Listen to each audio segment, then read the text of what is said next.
Autre fait d'actualité, il s'est apprêté jeudi à l'exercice de redevabilité devant la presse pour aborder toutes les questions d'actualité liées à son secteur. Le ministre de l'EPST, Tony Mwaba, a éclairé la lanterne de l'opinion nationale et internationale sur les différentes questions liées à son secteur. Pour les patrons de l'éducation, il n'existe pas de grève dans les secteurs de l'EPST, mais il s'agit plutôt d'un mouvement anti-gratuité de l'enseignement des bases qui manipule les élèves des écoles conventionnées catholiques à manifester pour exiger la reprise des cours dans les différents établissements scolaires. En tant que ministre du secteur, je n'ai pas la mission de rendre la gratuité effective. La gratuité a déjà été rendue effective. Elle a été sortie de la Constitution, elle a pris corps sur le terrain. C'est vrai que dans un premier temps, elle a souffert parce qu'elle n'a pas reçu ou elle n'a pas été accueillie par des acteurs qui étaient déterminés, qui avaient la volonté que cette gratuité soit vraiment vécue pleinement et entièrement. Alors, nous venons, non pas pour la rendre effective parce qu'elle l'est déjà. Nous venons pour chercher à la consolider et à la pérenniser. Pourquoi je l'ai dit?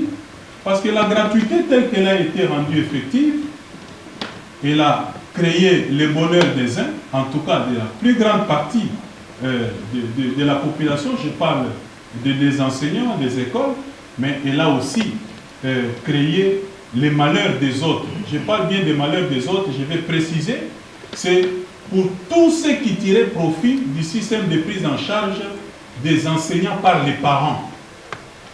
Depuis qu'on a décrété la gratuité de l'enseignement, ça a été pour eux une déclaration de guerre. Et c'est ça le vrai problème. Mais la gratuité, il faut souligner, elle a des effets positifs et des effets induits. Parmi les effets positifs, vous avez les retours dans les parcours scolaires de plusieurs millions d'enfants.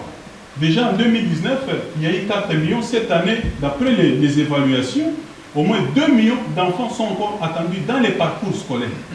C'est un problème lié à la résistance par ceux qui avaient fait du secteur de l'EPST un secteur marchand. Alors, nous devons faire attention, à un moment donné de l'histoire de notre pays, nous devons effectivement prendre la décision et regarder dans la bonne direction et aller une fois pour toutes. Peut-être que, en ce qui concerne les changements, si c'est profitable à tous, on devrait imposer des changements. Les problèmes à l'EPST n'ont pas commencé aujourd'hui. C'est depuis les années 80. Parce qu'aujourd'hui, on parle de la gratuité. Il y en a qui vous disent, non, c'est une réforme précipitée, ça n'a pas été planifié. Mais c'est depuis 2006. Pourquoi ils n'ont pas eu le temps, ceux qui avancent cet argument, de planifier cela? Alors, on oublie que dans notre pays, je crois que personne ne me contredira dans cette salle, la gratuité avait commencé depuis l'époque coloniale. Et à l'époque coloniale, la gratuité allait de la maternelle jusqu'à l'université. Alors, à un moment donné, à cause des péripéties politiques, l'État a démissionné.